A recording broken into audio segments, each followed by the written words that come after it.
กุลศีลธรรมกรรมฐานจงมาปกห่มรักษาครูบาอาจารย์พระเจ้าพระสงฆ์ทุกรูปปกห่มรักษาปออกไม่ออกศรัทธาตั้นสาธุชนคนดีผู้สนใจใฝ่ในธรรมทุกท่านขอถวายความเคารพแสดงความนับถือพระมหาเถระ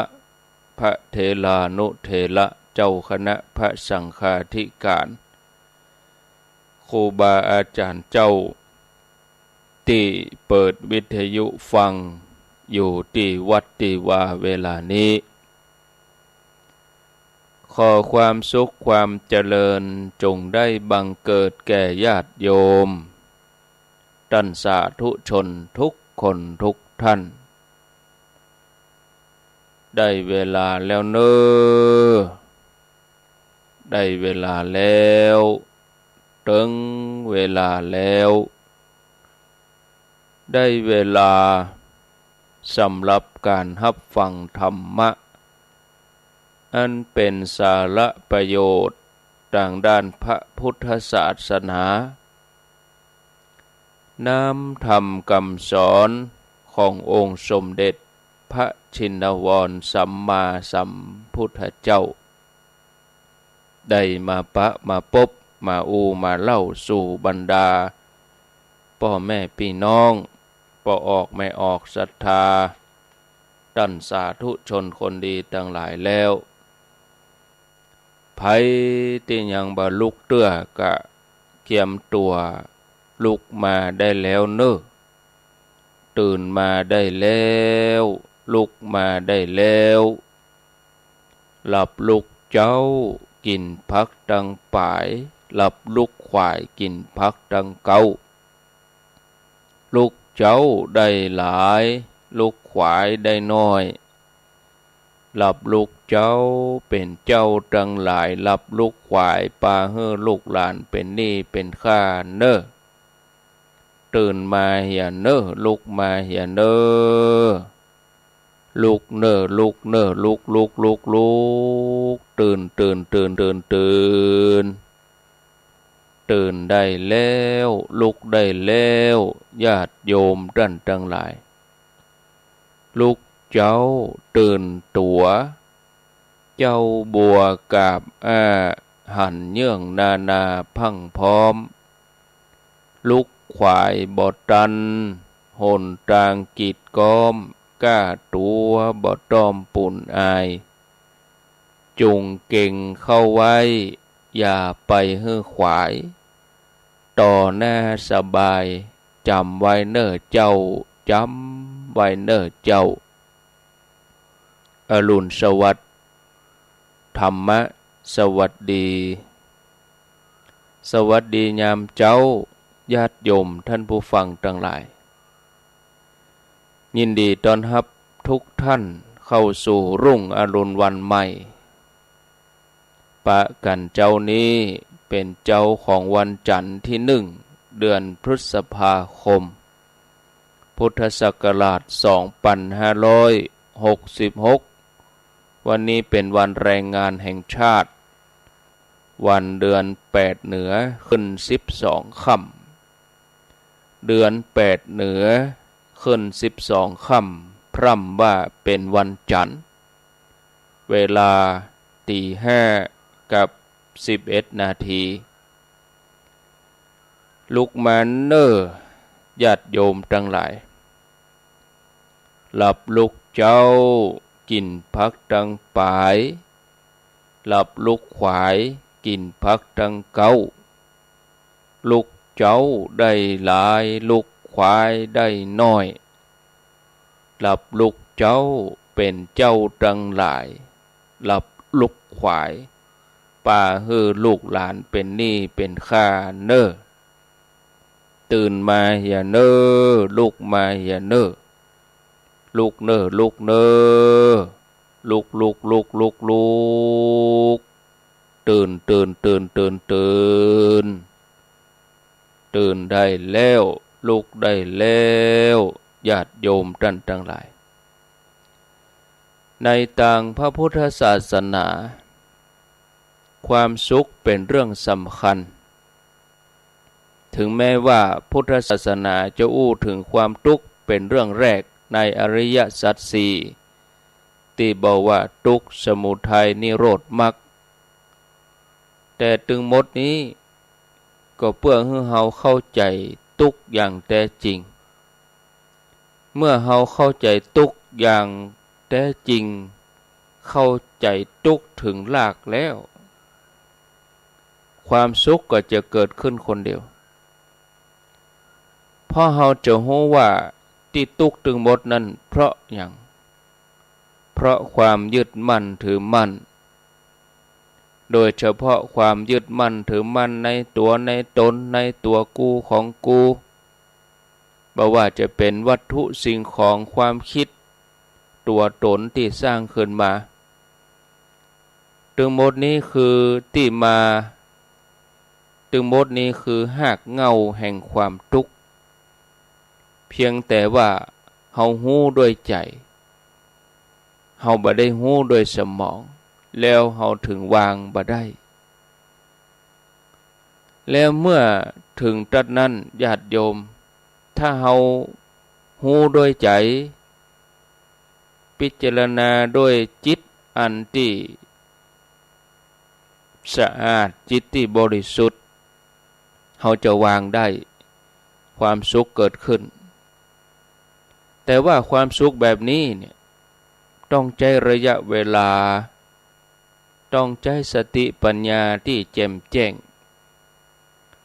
ความสุขสำหรับคนทั่วไปเป็นความสุขที่เกิดจากการได้เสพตั้งตาตั้งหูตั้งจมูกตั้งลิ้น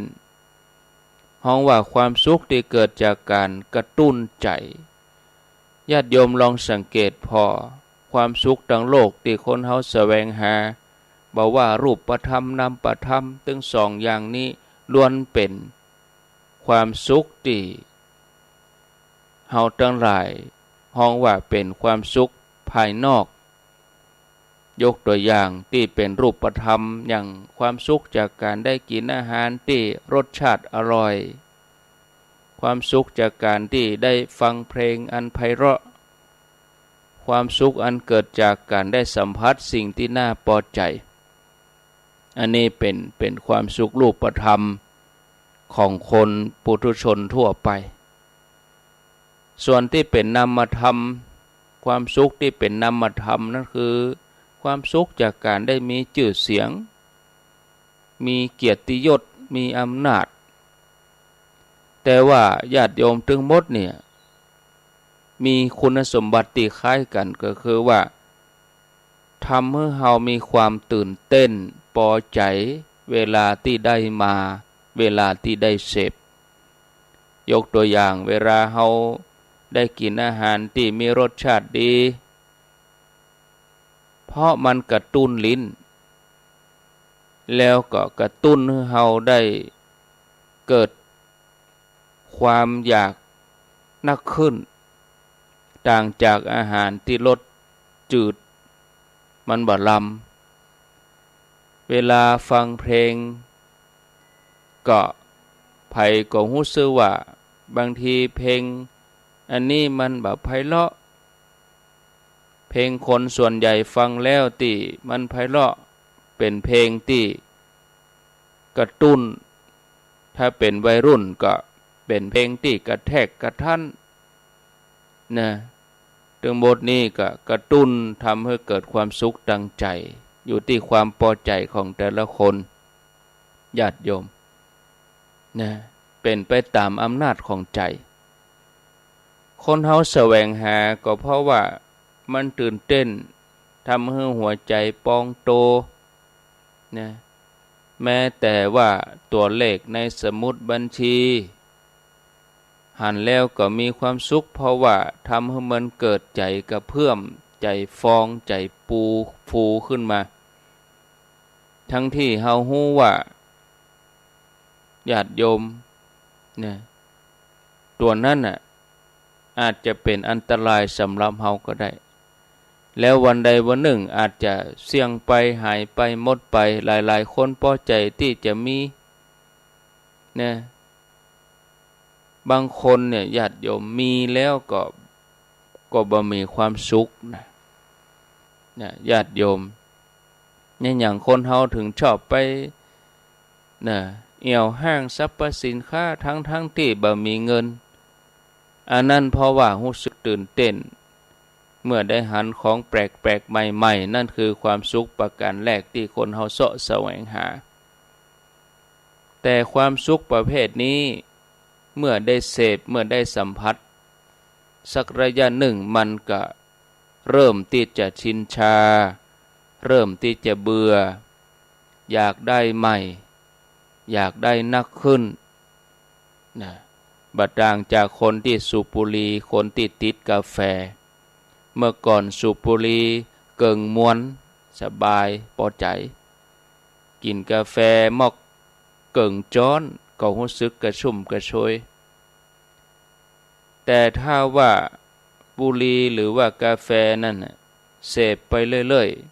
ๆนานเข้าเมินเข้าถามว่าบุหรี่เกิงมวนกาแฟเกิงจ้อนบ่พอแล้วต้องเพิ่มเป็นมวนหนึ่งต่อวันบางทีวันหนึ่งก็2 มวนกาแฟก็ต้องเพิ่มขึ้นจากเกิงจ้อนก็เป็น2 จ้อน3 จ้อนเอาเข้าก็กาแฟเพียวๆนะความสุขแบบนี้ทำให้เราต้องเสพนักขึ้นหรือว่าเสาะแสวงหาที่ใหม่ไปแถมทั้งที่เฮามีเสื้อมีผ้านับร้อยตัวเต็มตู้เนี่ยอย่างเฮาถึงอยากได้เสื้อตัวใหม่อยากได้ชุดใหม่เพราะความสุขของคนเฮาส่วนใหญ่บ่ได้ขึ้นอยู่กับว่ามีเท่าใดแต่มันมีความสุขที่ว่ามีของใหม่เอาไว้อวดเอาไว้โชว์เฮามีเงิน100 ล้านเป็นล้านก็บ่มีความสุขนะถ้าบ่มีเงินก้อนใหม่เข้ามาแม้จะมีเงิน 1,000 แม้จะมีเงิน1 ล้านมันก็มีความสุขแต่ถ้ามีเงินก้อนใหม่ก็มีความสุข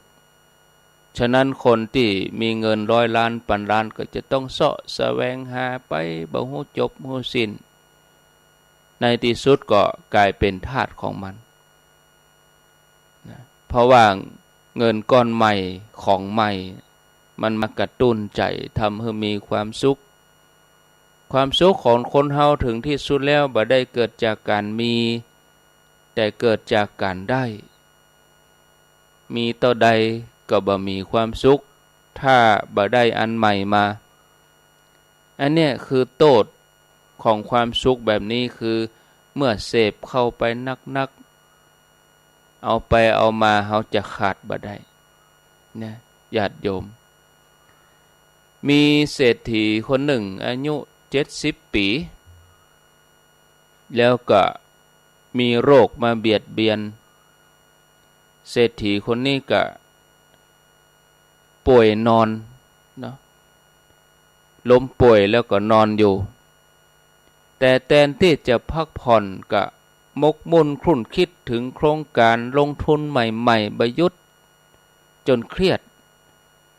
ทั้งที่ตัวเองก็อายุ70 ปลายแล้วก็นอนป่วยหั่นนะเขาควรจะพักผ่อนเพราะว่าหยังเพราะว่าสุขภาพร่างกายบ่เอื้ออำนวยตัวเก่าก็เท่าแล้วก็ยังมาคิดถึงโครงการใหม่ๆลงทุนนะกับหยุดหาเงินบ่ได้ทั้งที่มีอยู่แล้วใจจาดนี้ก็ตึงบ่หมดบ่เสี่ยงแล้วตีได้มาใหม่ก็บ่แน่ใจว่าจะใจได้ก่อนะแสดงว่าเงินทั้งหลายสมบัติทั้งหลายบ่ใช่ของเขาแต่ว่าเขาเป็นเจ้าของเงินก็เลยทุ่มเทชีวิตนะจนในที่สุดก็คือว่าจะทำจนกว่าหมดลมหายใจท่านผู้ฟังญาติโยมจะว่าไปแล้วเนี่ย อุทกภัยหรือว่าน้ำท่วมญาติโยมตีคนตั้งหลายช่วยกันเฮาตั้งหลายได้หันตัวเองชัดเจนนะสมบัติตั้งหลายนั่นเป็นของเฮาหรือว่าเป็นของไผนะถ้ามันเป็นของเฮาถ้าเฮาเป็นนายมันเตะเมื่อเสียมันไปเฮาก็ต้องสามารถปล่อยวางได้บ่ทุกข์บ่ฮ้อนแต่ถ้าเฮาเป็นของมันนี่มันจะคร่ำครวญเสียอกเสียใจถึงแม้จะยังบ่สูญเสียมันไปก็ตามก็ยังภาวะพะวงนะตัวเองอยู่ที่นี่บางทีใจอยู่ที่บ้านอยู่กับทรัพย์สินสลิงคานอยู่กับบ้านกับจองอยู่กับที่นะอยู่กับงานที่ตัวเองทำอยู่แม้ตัวจะอยู่บ้านบางทีอาจจะกินบ่ได้นอนบ่หลับเครียดกับความสูญเสียที่กำลังจะเกิดขึ้นญาติโยมความสุขแถมอย่างหนึ่งเกิดจากจิตที่สงบนี่บ่มีสิ่งอันหยังมากระตุ้นความสุขประเภทนี้เนี่ยญาติโยมมันเป็นความสุขที่ตรงข้ามกับความสุขประเภทแรกคือใจยิ่งสงบต่อใดก็ยิ่งมีความสุขต่ออันอย่างความสุขที่เกิดจากการได้ยินได้ฟังสาระธรรมะความสุขจากการได้ไหว้พระความสุขจากการได้ทำสมาธิความสุขจากการที่เฮาตื่นขึ้นมามีความสดชื่นเบิกบานจิตใจเบิกบานแจ่มใสเนี่ยเจ้าขึ้นมาเฮาควรจะทำใจของเฮาอย่างนี้ความสุขที่เกิดจากการได้อยู่ตามธรรมชาติสงบสงัดความสงบใจนี่มีสองแบบญาติโยมสงบเพราะบ่ฮู้กับสงบเพราะฮู้สงบเพราะบ่ฮู้ก็อย่างที่ว่าถ้าเฮาบ่ได้ติดตามข่าวเฮาบ่ได้ฟังวิทยุเฮาบ่ได้ดูทีวีเฮาบ่มีเฟซบ่มีไลน์เฮาเก็บตัวเฮาอยู่กับบ้านอยู่กับห้องพระอันนี้ความสุขจากที่เฮาบ่ฮู้นะใจเฮาสงบได้หรอแต่เมื่อใดที่เฮาเปิดพอข่าวมีการสื่อสารพอข่าวอันอย่างที่มันทำให้จิตใจเฮาสลดหดหู่โอ้ญาติโยมช่วงวันสองวันนี้มีแต่ข่าวที่คนประทุษร้ายร่างกายคนฆ่ากันข่าวนั่นเบาไปข่าวใหม่เข้ามาญาติโยมท่านทั้งหลายเนี่ยจิตเฮาสงบ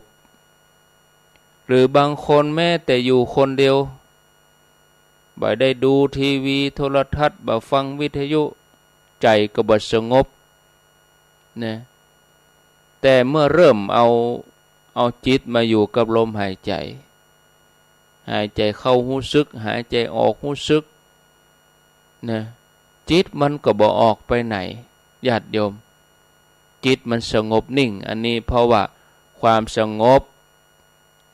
เพราะบ่รับรู้ตั้งตาตั้งหูตั้งจมูกลิ้นกายใจบ่รับรู้อันอย่างอื่นนี่บ่รับรู้เพียงแต่ว่าลมหายใจบ่ละเอาสติกำกับนะแต่มีความสงบแถมอย่างหนึ่งคือความสงบเพราะหูอารมณ์ที่มันมากระทบที่มันกระเพื่อมที่มันเคลื่อนไหวแล้วก็หูว่าใจมันนึกคิดอันใดถึงแม้ว่าบ่ได้พอข่าวบ่ได้ฟังวิทยุแต่ใจมันฟุ้งไปนะนึกไปกังวลไปเนี่ยญาติโยมเมื่อหูว่าใจมันฟุ้งก็วางความคิดนั้นได้หูตันจิตสงบเพราะหูคือหูใจที่มันกระเพื่อม หูอารมณ์ที่มาครอบงำใจหูแล้วหันแล้ววางได้อันนั้นคือหูเพราะมีสติเมื่อมีสติก็หูตันอารมณ์หูตันจิตที่มันคิดปรุงหูแล้ววางหูแล้ววางถ้าหูแบบนี้เนี่ยญาติโยมใจเฮาก็สามารถสงบได้ถึงแม้ว่าเฮาจะอยู่ท่ามกลางเสียงอึกกระทึกคึกโครมเสียงวุ่นวายแม้เฮาจะได้ฟังวิทยุได้ดูโทรทัศน์บางสิ่งบางอย่างที่ทำให้ใจเฮากระเพื่อมเฮาเกิดกังวลแต่เมื่อเฮามีสติหูเต้าตันเฮาก็สามารถสละวางได้ความสงบก็ปิกมาสู่ใจเฮาบ่จำเป็นต้องจะไปปิดหูปิดตาเฮาก็สามารถติดตามข่าวสารได้อย่างปกตินะทำจิตสงบได้นะญาติโยมพ่อบ่ได้หู้เรื่องภายนอกหรือว่าข่าวสารบ้านเมืองต่ออันแต่ยังหู้ภายในคือหู้ใจคือวางความรู้สึกนึกคิดต่างๆลงได้ก็ทำให้สงบอันนี้สงบเพราะหู้อะไรอย่างหู้ด้วยสติเฮายังสามารถจะหู้ด้วยปัญญา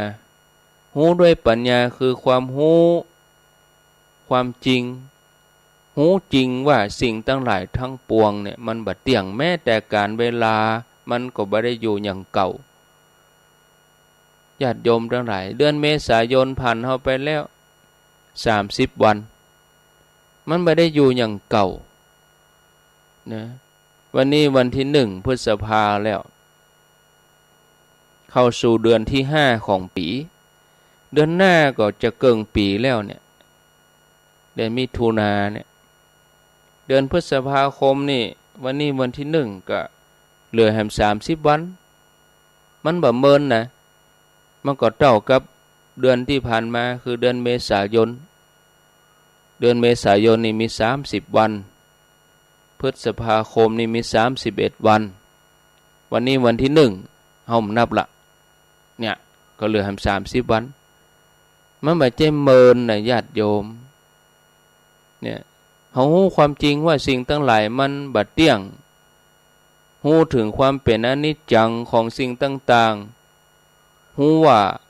วันนี้สุขวันพรุ่งนี้อาจจะทุกข์รู้ว่าวันนี้ทุกข์วันพรุ่งนี้อาจจะสุขเนี่ยรู้ว่าสิ่งทั้งหลายทั้งปวงนั้นบ่สามารถจะยึดมั่นถือมั่นเป็นของเฮาได้เลย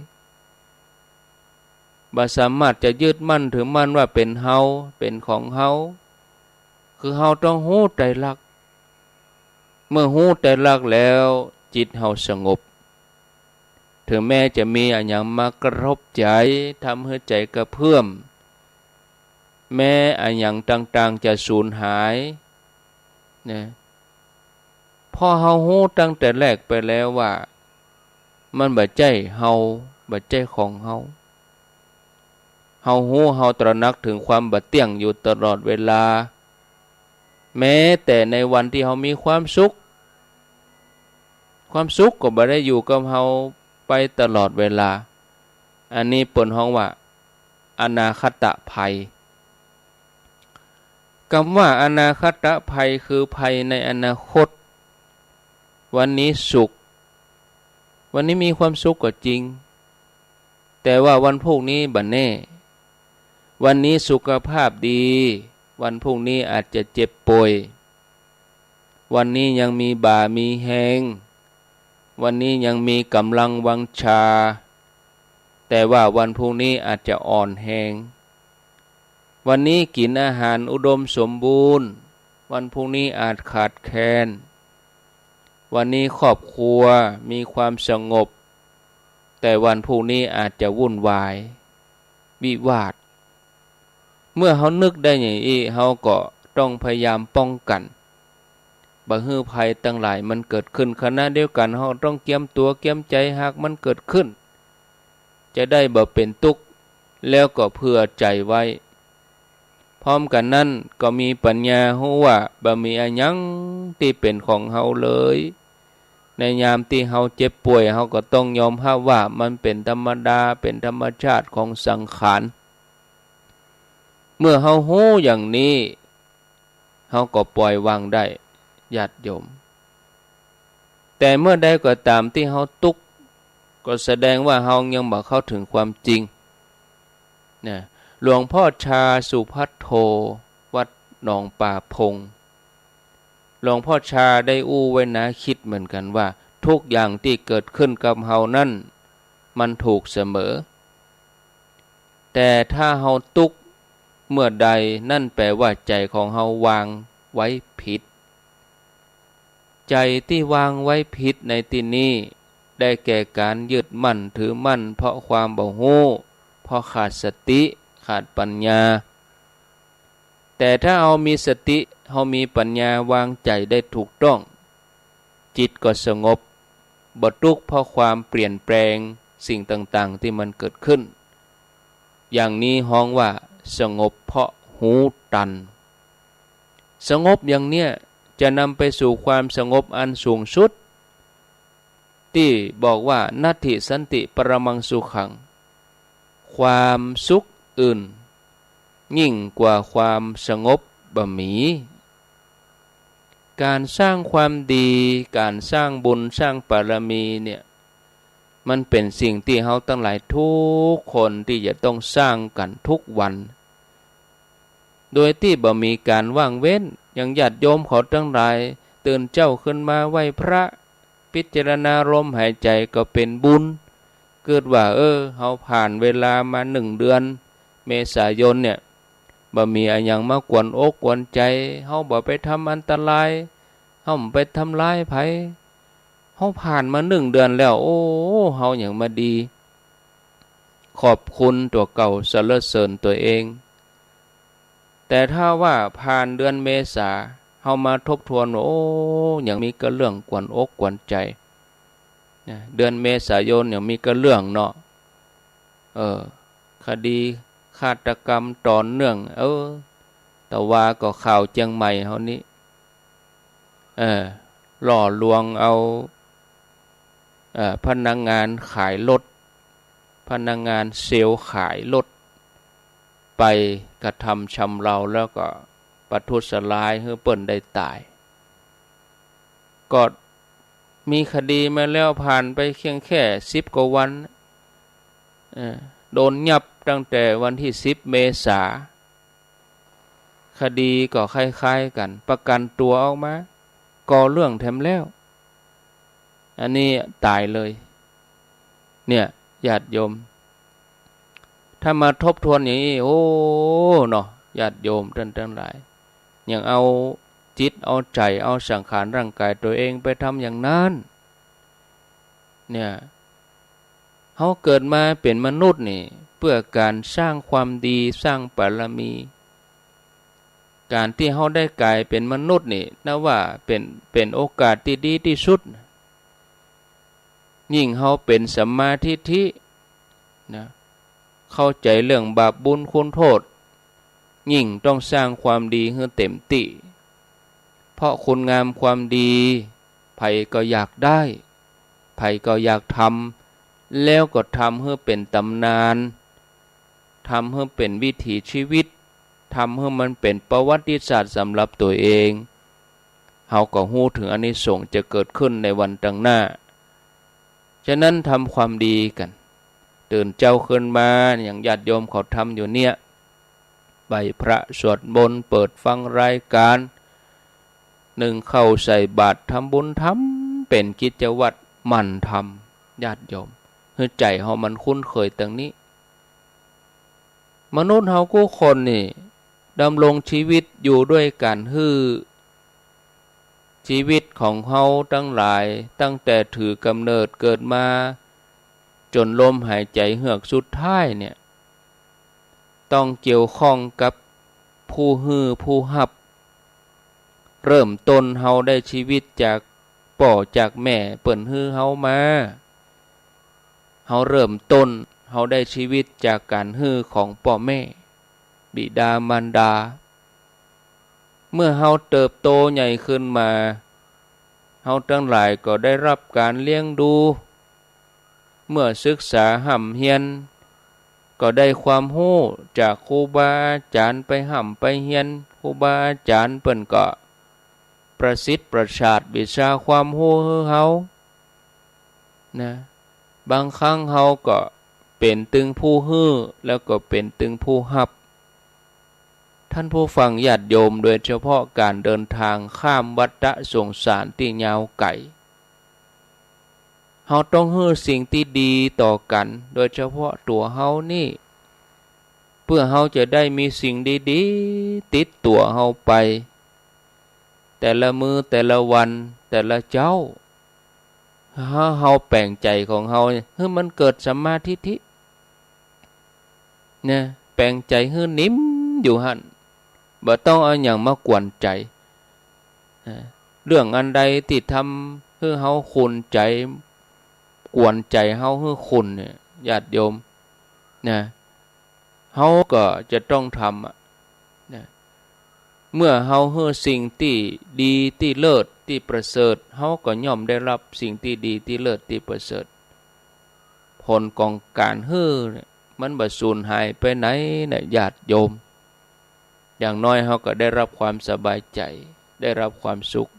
เหมือนอย่างที่ญาติโยมเขารับฟังรายการที่ครูบาอาจารย์เปิ้นมาจัดรายการธรรมะฮื้อธรรมะญาติโยมเป็นผู้รับญาติโยมเป็นผู้รับญาติโยมเขาเองก็สนับสนุนให้กำลังใจเนี่ย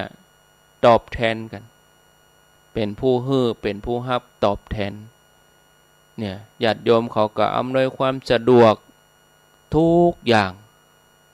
ญาติโยมท่านผู้ฟังท่านสาธุชนท่านทั้งหลายนะญาติโยมก็ท่านผู้ฟังท่านสาธุชนทุกคนทุกท่านเฮาทั้งหลายได้สั่งสมบุญสั่งสมกุศลเป็นสิ่งที่ดีที่งามเฮาเกิดมาเฮาก็สร้างคุณงามความดีสร้างบารมี30ตัดให้มันครบถ้วนเลยแล้วเฮาทำต่อเนื่องมันเฮือการรักษาศีลเจริญภาวนาการสร้างบุญสร้างบารมีในแต่ละภพแต่ละชาตินี่ญาติโยมเฮาทำได้บ่นักนะอย่างที่บอกนี่อย่างถึงทำได้บ่นักเพราะเวลาบนโลกนี้ของมนุษย์เขาเนี่ยมันจำกัดนะกำเดียวนะกะเดียวก็วันกะเดียวก็คืนรับเหตุตื่นก็แจ้งแป๊บเดียวเนี่ยญาติโยมผ่านไปแล้ว3 เดือน4 เดือนผ่านไปแล้วเดือนนี้นี่เดือนที่5แล้วเริ่มต้น1 พฤษภานะแล้วเดือนเมษายนปี66นี่ก็บ่ปิ้งมาแหมแล้วนะจากแล้วจากเลยบ่มาแหมแล้วนี่คนเฮานี่ยังได้มาปะกันมีการมีงานนั่นแล้วแหมเดือน2 เดือนก็ยังได้ปะกันแถมอยู่แต่การเวลานี่มันเกินกินทุกอย่างเลยปิกมาแล้วคนที่จากเฮาไปคนที่จากโลกนี้ไปก็ไปแล้วไปเลยบ่ปิกมาแหมแล้วบ่หันหน้าแหมแล้วญาติโยมเนี่ยถึงบอกว่าเวลามันจำกัดเวลาในชีวิตมนุษย์เฮาเนี่ยเฮาได้อัตภาพของความเป็นมนุษย์นี่มันจำกัดเปิ้นอุปมาว่าชีวิตเฮาเหมือนน้ำค้างบนยอดหญ้าเนี่ยญาติโยมเมื่อโดนแสงแดดแสดส่องสาดส่องน้ำค้างนั่นก็เหือดแห้งไปชีวิตของคนเฮามีเกิดแก่เจ็บตายเฮามีชีวิตอยู่บนโลกนี้บ่เมินที่สุดก็ต้องจากลากันไปฉะนั้นแต่ละวันเนี่ยเฮาบริหารขันธ์5 หมดไป1/3ส่วนทำมาหากินหมดไป1/3ส่วนนอนรับพักผ่อนหมดไป1/3ส่วน3ส่วนที่เคยบอกเคยกล่าวเคยอู้ญาติโยมนะท่านผู้ฟังทั้งหลายนะบริหารขันธ์ห้าคือได้แก่การอย่างได้แก่การอาบน้ำแปรงฟันออกกำลังนั่งกินข้าวอะไรอย่างนี้เปิ้นห้องบริหารขันธ์รูปเวทนาสัญญาสังขารวิญญาณเอาบริหารมันหมดไปแล้ว1ส่วนแถม1ส่วนก็เสาะว่าหากินทำมาหากินไปนะว่าอาชีพใดสาขาใดแถมส่วนหนึ่งก็เอานอนรับพักผ่อนเนี่ยเวลาของเฮามันน้อยแต่เอียนะญาติโยมฉะนั้นคนที่กึดได้กึดตันเปิ้นจะเห่งทำแข่งกับเวลาท่านผู้ฟังญาติโยมท่านสาธุชนเนี่ยอันนี้หมู่เฮาเจ้าข้าศรัทธาญาติโยมทั้งหลายก็พิจารณานะพิจารณาแล้วก็ทำความเปลี่ยนให้มันเกิดขึ้นในสมัยพุทธกาลมีคนเมืองเจ้าเมืองสาวัตถีปากันทำบุญถวายทานแด่พระสงฆ์โดยมีพุทธองค์เป็นประธานวันหนึ่งพระพุทธเจ้าพระองค์ทรงอนุโมทนาตรัสแก่เจ้าเมืองสาวัตถีว่าบุคคลบางคนในโลกนี้ฮือทานด้วยตัวเองแต่บักจักจวนผู้อื่นเขาย่อมได้โภคสมบัติแต่บ่ได้บริวารสมบัติที่ตนเองทำบังเกิดขึ้นบุคคลบางคนบ่ได้ฮือทานด้วยตัวเองแต่จักจวนคนอื่นเขาย่อมได้แต่บริวารสมบัติบ่ได้โภคสมบัติ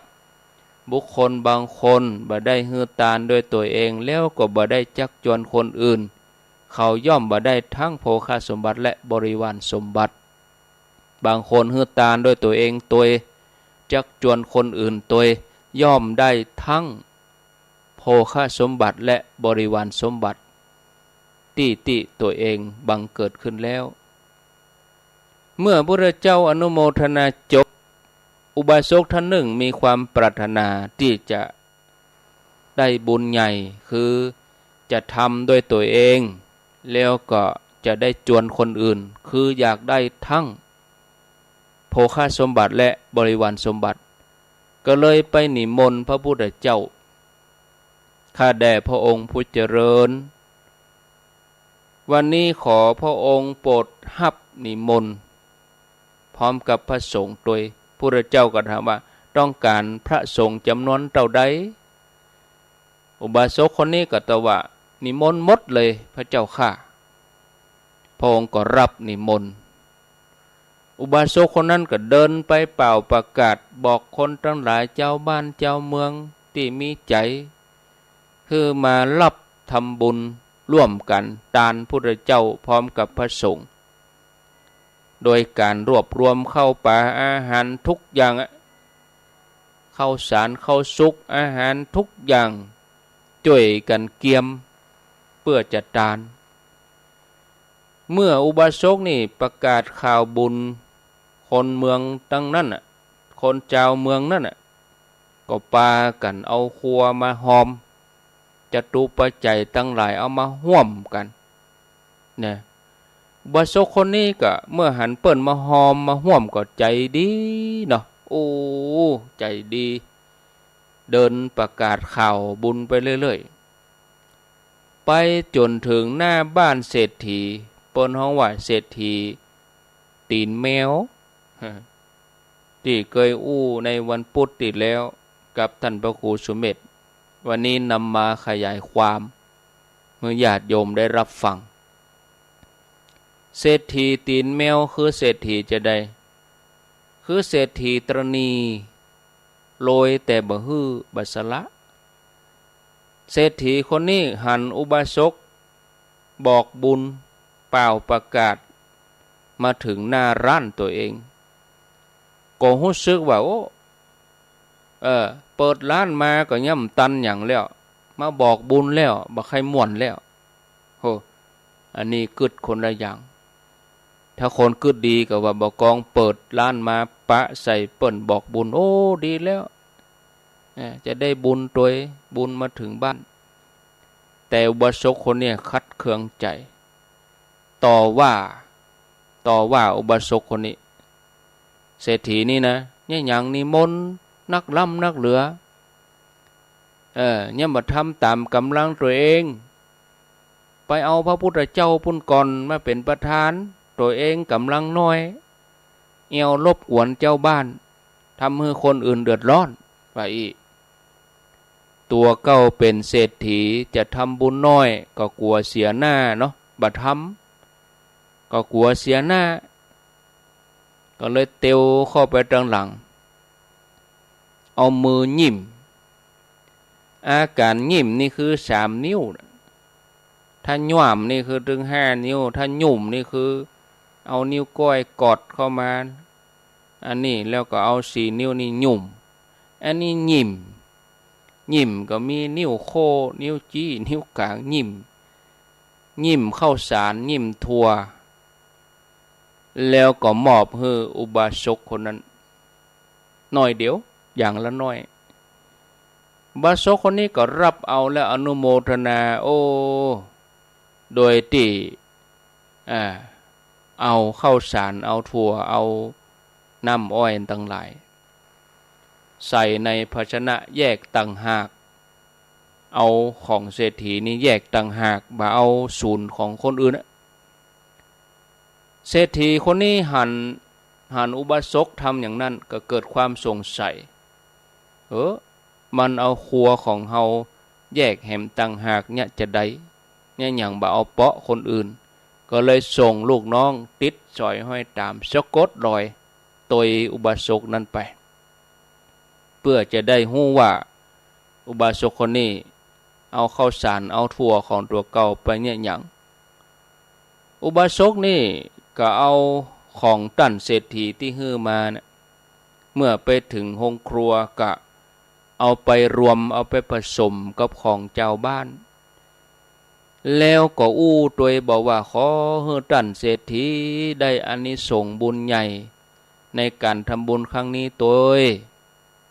เมื่อลูกน้องได้หันอย่างอันได้ฟังอย่างอันก็กลับไปรายงานเจ้านายเศรษฐีก็ยังระแวงอาจจะถูกอุบาสกคนเนี่ยประจานตัวเองท่ามกลางคนตั้งหลายเพราะตัวเองฮือตานโดยที่บ่เต็มใจฮือตานน้อยตกมาเจ้าในวันตาลเศรษฐีนี่ก็พกมีดไปด้วยไปที่บ้านของอุบาสกเดินติดตามอุบาสกตลอดเวลาหมายจะประทุษร้ายแล้วถ้าอุบาสกคนนี้ประกาศว่าตัวเองหอมน้อยประกาศว่าตัวเองเป็นคนตรณีตายเนี่ยนะในวันตาลนั่นนะญาติโยมเสร็จเรียบร้อยเมื่อถึงวันตาลพระพุทธเจ้าพร้อมกับพระสงฆ์ก็มาอุบาสกคนนี้กล่าวคำถวายข้าแด่พระองค์ผู้เจริญข้าพระองค์ได้จวนคนทั้งหลายมากมายมาห่วมหอมห่วมตาลครั้งนี้ทุกคนก็มีสิ่งของต่างๆนักพ่องน้อยพ่องมาห้อมกันตามกำลังของตนขอให้อานิสงส์เนี่ยเกิดขึ้นกับทุกคนเท่าเทียมกันนี่เศรษฐีได้ฟังอย่างอันก็เกิดความฮ้อนใจเกิดว่าเฮามาวันนี้เฮาหวังจะทำร้ายเขาแต่เขากลับเอาบุญใหญ่ให้เฮาแม้เฮาจะหอมน้อยแต่เขาบ่ได้ดูหมิ่นการหอมของเฮาถ้าเฮาบ่ขอโทษเขากรรมเวรจะต้องลงโทษเฮาเกิดอย่างอันแล้วเศรษฐีก็มอบการไปแทบเท้าอุบาสกขออุบาสกนี่ยกโทษอุบาสกคนนี้ก็ว่ามีเรื่องอะไรยังขึ้น เศรษฐีมากราบเฮาเนี่ยหยังก็เล่าเรื่องถึงหมดให้ฟังนี่พระองค์ฮู้ตันเหตุการณ์ทั้งหมดพระองค์ก็ตรัสกับอุบาสกว่าขึ้นชื่อว่าบุญอันไผ่บ่ควรดูหมิ่นว่าเล็กน้อยเนี่ยได้ถวายแด่พระสงฆ์โดยมีพุทธองค์เป็นประธานบ่ควรดูหมิ่นเนี่ยเพราะว่าบุคคลผู้ฉลาดในการทานย่อมเต็มเปี่ยมเปรียบเหมือนภาชนะที่เปิดฝาย่อมเต็มด้วยน้ำเปิดฝาก็เหมือนเฮาเปิดใจเวลาทำบุญเราต้องเปิดใจของเราให้กว้างเราจะไปดูหมิ่นแล้วเราจะไปดูแควนแล้วเราจะไปตนีว่าเราจะทำคนเดียวคนอื่นบ่ทำอันนี้คือตนีญาติโยมคนอื่นห่วมกันเหี้ยเนี่ยฉะนั้นตั้งใจบ่ว่าจะทำบุญอย่างก็ตามถ้ามีโอกาสญาติโยมอย่าดูหมิ่นบุญนั้นเป็นเพียงเล็กน้อยบ่ใช่แต่เมื่อได้สั่งสมได้ทำนะญาติโยมจิตใจเฮาก็ดีแล้วบุญเป็นบ่อเกิดแห่งความสุขบ่ว่าเฮาจะอยู่แห่งหนตำบลใดญาติโยมทุกครั้งที่เฮาจะฮื้อตานรักษาศีลเจริญภาวนาก็ขอให้เมื่อเฮาทั้งหลายทำด้วยใจที่เบิกบานผ่องใสบ่ใช่ว่าทำไปแล้วมองใจเศร้าใจเสียใจบอกว่าอันยังจะเกิดขึ้นเฮาเกิดว่าอันนั้นเป็นเรื่องทดสอบใจของเฮาคือเฮารักษาใจของเฮาหยุดนิ่งบ่งุดหงิดงุนง่านฟุ้งซ่านรำคาญใจต้องให้ใจของเฮาเต็มเปี่ยมไปด้วยบุญกุศลที่เฮาทำมาเต่าใดแล้วเนาะญาติโยมเนอะทำมาเต่าใดแล้วเนี่ยอย่างที่กรรมโบราณว่าจะไปเหือล่มเมื่อจอดกรรมต่อเพิ่นก็มีเหือล่มเมื่อจอดตาบอดเมื่อเฒ่าเพิ่นว่าอีกเหือล่มเมื่อจอดคือหยังเพราะจะจอดท่านแล้วจมลงชีวิตของเฮาก็เหมือนกันพอแก่เฒ่าแล้วบ่ฮู้ศีลฮู้ธรรมบ่ฮู้ธรรมะบ่ฮู้ไปวัดไปว่าเสียเวลาญาติโยมเนาะเฮามีแต่จะแก่เฒ่าไปติ๊กๆนะคนเฮาบันมีหนุ่มไปติ๊กๆนะญาติโยมเนอะมีจะแก่เฒ่าไปติ๊กๆมีทางที่จะหนุ่มไปนะอูไปก็พอเวลาก็พอดีกับเวลาครั้งแถม5 นาที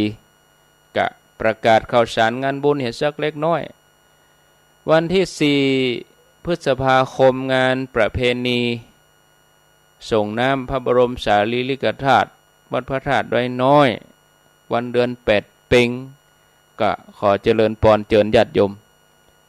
มีพิธีอยู่3 ช่วงกันช่วงเจ้าทำบุญตังบาตร9 โมงขวายมาหน่อยก็ส่งน้ำพระธาตุช่วงค่ำก็มีพิธีเทวาภิเษกก็เจริญพรสะดวกเวลาใดก็ได้แล้วก็ที่วัดพระธาตุหริพุนชัยก็งานประเพณีเหมือนกันเดือน8 เป็งเริ่มวันนี้1 2 3 4ญาติโยมก็ขอเจริญพรไปสะดวกวันใดไปได้ไปเอวก็ขอเจริญพรเนอะงานประเพณีส่งน้ำวัดพระธาตุหริพุนชัยแล้วก็ที่วัดพระธาตุดอยน้อยตำบลดอยหล่ออำเภอดอยหล่อจังหวัดเชียงใหม่จะไปแอวหาตุลุงโอ้หูข่าวว่าตุลุงสบายไหนๆจะไปแอวก็ไปแอวก็ลวดงานเลยไปเยี่ยมไปให้กำลังใจก็ตุลุงจะจัดรายการกับวันที่5พุ่นเด้อพักผ่อนรถยังได้พักคนนี่ก็พักถ้าพักก็โอ้ลำบากร่างกายเนาะพักฟื้นอยู่พักฟื้นก็ปวดวันที่5เพิ่นจะมาจัดรายการให้ฟังญาติโยมก็บ่ต้องไปโทรรบกวนเพิ่นเด้อถ้าเฮาต้องการให้เพิ่นพักผ่อนนะโทรเฮาโทรติ๊กๆก็บ่ได้พักผ่อนกำลังจะรับโยมโทรมาเนี่ยกำลังจะนอนก็โยมโทรมาไปได้พักแบบเดียวกันเฮาไปเยี่ยมไข้ หันคนไข้กำลังรับอย่าไปห้องเปิ้นลุกหมอเปิ้นถึงว่าต้องการพักผ่อนเฮาไปเอวหาไปเอวหากันแล้วนะฮู้ว่าไปเอวหากันแล้วถ้าเปิ้นรับเฮาบ่ต้องห้องลุกก็เดี๋ยวกำลังจะงีบคนนั้นไปเอวหาตื่นหะเมาะเดี๋ยวจะลังจะงีบคนนั้นไปเอวหาตื่นหะเมาะอย่าไปได้พักว่ะเนาะวันที่12 8 ค่ำเดือน8แฮม8 ค่ำก็งานประเพณีวัดศรีภูมิมาวัดหลวงพ่อพระครูอุดมศิริทัศน์เนอะงานทำบุญตานหาอดีตเจ้าวาดครูบาอาจารย์บุรพาจารย์งานประเพณีตัวที่วัดศรีภูมิมาอำเภอเมืองลำปางวัดหลวงพ่อพระครูอุดมศิริทัศน์ก็เชิญชวนญาติโยมแล้วก็วันที่19 พฤษภาตะกี้ว่า12 มีนา12 พฤษภานะกะ19 พฤษภาเนอะญาติโยมงานทำบุญอายุวัฒนมงคลหลวงปู่พระครูปฏิภาณธรรมทินวัดพระธาตุม่อนจอมพ่อวันที่19 พฤษภาคมนะกะเชิญชวนญาติโยมท่านสาธุชนทุกคนทุกท่านไปร่วมกินร่วมทานร่วมทำบุญเหมือนกันแล้วก็แถมงานหนึ่งงานพระราชทานเพลิงศพพระครูกิติอัธวิทย์อดีตเจ้าวาดวัดหลวงเมืองปานเปิ้นจะอาราธนาสรีระร่างของท่านขึ้นสู่ปราสาทวันที่15 พฤษภาคมแล้วก็พระราชทานเพลิงศพในวันอาทิตย์ที่21 พฤษภาคมคืนวันที่20นั่นก็ตมาก็จะได้ไปบรรยายธรรม19 21ได้อยู่สักวันอันนี้19ไปจอมพอ20ไปหลวงเมืองปาน21ก็ได้ไปประชุมที่ตุ้งโป่งเมืองปานประชุมเตรียมจัดงานรอเตียนรายละเอียดอย่างใดก็เอาหลังประชุมก่อนก็มาอู้ตอนนี้บ่อู้เตี้ยเนาะเพราะมันได้เป็นมติที่ประชุมครูบาอาจารย์บ่ได้ปรึกษาหารือกันเตื้อก็วันที่21ค่อยว่ากันเอาละลาไปก่อนอายุวโนสุขัง